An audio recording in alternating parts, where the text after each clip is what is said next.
हमारे इस दुनिया में ऐसी कई अनएक्सप्लेनेबल घटनाएं हुई है जिसका ना तो साइंस के पास आंसर है ना ही कोई डॉक्टर के पास। साल 2011 के नवंबर में लटोया एमोन्स नाम की एक महिला अपनी माँ रोज कैंपबेल और अपने 3 बच्चों के साथ रहती थी जो कि 7, 9 और 12 साल के थे और वो एक नए घर में शिफ्ट हुए 3860 कैरोलिना स्ट्रीट में इंडियाना में। कुछ टाइम बाद उनके घर में एक ऐसी चीज होने लगी जिसको मेन स्ट्रीम मीडिया भी इग्नोर नहीं कर पाई। उसकी माँ कैंपबेल ये कहती थी कि मैंने बेसमेंट में फुटस्टेप और डोर क्रिकिंग की आवाजें सुनी और बहुत सारे परछाई आउट ऑफ द ब्लू उन्हें कहीं कहीं अपने घर में दिखने लगती थी अचानक से, और एक अननोन फोर्स के वजह से उनका दम भी घुटता था। एक बार लटोया एमोन्स की जो बेटी थी 12 साल की, वो अपने दोस्त के साथ सो रही थी दोपहर में और तब वो अचानक से हवा में लेविटेट होने लगी, हवा में उड़ने लगी। जब तक उसकी बेटी नीचे नहीं आई तब तक वो कुछ प्रेयर बोलने लगी ताकि भूत का प्रकोप कम हो। और ये घटना उन लोगों को देख के बिलीव नहीं हुआ कि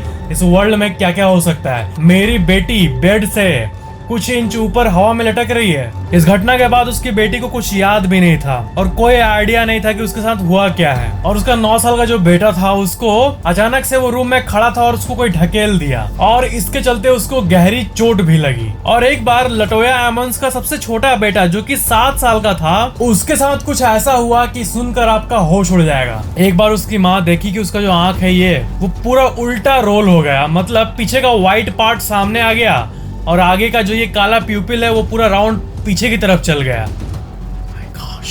आईज को पूरी तरह वो रोटेट कर लिया था और ये करते हुए वो कह रहा था कि मैं तुम्हें मार दूंगा और ये तुम्हारे मरने की समय है। ये सब होने के बाद लटोया एमोन्स को पता चला कि उसके बच्चों पर डीमंस का साया है। फैमिली सबसे पहले अपने फिजिशियन के पास गई जिनका नाम था जेफरी योंगक्वी। उन्होंने सबके अजीब बिहेवियर को नोटिस करते हुए सबसे पहले उन्होंने पुलिस को रिपोर्ट किया। पुलिस के आने के बाद उनके बच्चों को वो हॉस्पिटल में ले गए और वहाँ भी उसके बेटे कुछ अजीब सा बिहेवियर कर रहे थे। उसका 9 साल का बेटा बहुत ही अजीब एक्ट कर रहा था और 7 साल का बच्चा खुद को पीट रहा था, चिल्ला रहा था और एक एविल वाली स्माइल दे रहा था और साथ ही डिफरेंट लैंग्वेजेस में वॉइस भी निकाल रहा था। हॉस्पिटल वाले को लग रहा था कि वो बच्चा मेंटली पागल हो गया है और वो भाषा सीखा होगा कभी, बट वो असल में इंग्लिश के बदले और कोई भाषा नहीं जानता था। बट फिर भी उसके मुंह से कुछ डायलॉग्स अलग अलग भाषाओं में निकल रहा था।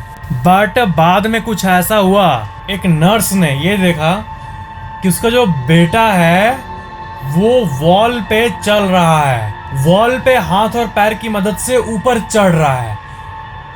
ये कैसे हो सकता है? इसके बाद न्यूयॉर्क डेली न्यूज जैसे आउटलेट्स में भी ये कहानी एक सेंसेशनल स्टोरी बन गई और छोटे लड़के के वॉल पे चढ़ने का ये न्यूज पूरा फैल गया और 37 साल का एक पुलिस कैप्टन इनके घर को और इनको देख के यही कहे कि इसमें कुछ ना कुछ पैरानॉर्मल जरूर मौजूद है। इसके बाद फैमिली ने एक प्रीस्ट को बुलाया माइकल मैगिनॉट नाम का और वो एक्सोर्सिज्म करने का तय किए और वो 3 एक्सोर्सिज्म परफॉर्म किए। इसमें से 2 एक्सोर्सिज्म इंग्लिश में था और एक लैटिन में था और इनमें से एक लटोया एमोन्स के ऊपर भी किया जाता है। एक्सोर्सिज्म के बाद एक पैरानॉर्मल इन्वेस्टिगेटर ये घर खरीद लिया और लटोया एमोन्स अपने फैमिली के साथ उस घर को हमेशा के लिए छोड़ के चली गई। और बाद में जिन्होंने ये घर खरीदा था, जैक बैगेंस, उन्होंने साल 2018 में 6 मार्च को डीमन हाउस नाम का एक डॉक्यूमेंट्री रिलीज किया जिसमें उसी घर की कहानी बताई गई जो कि पूरे हिस्ट्री की सबसे कॉम्पेलिंग, सबसे अजीब और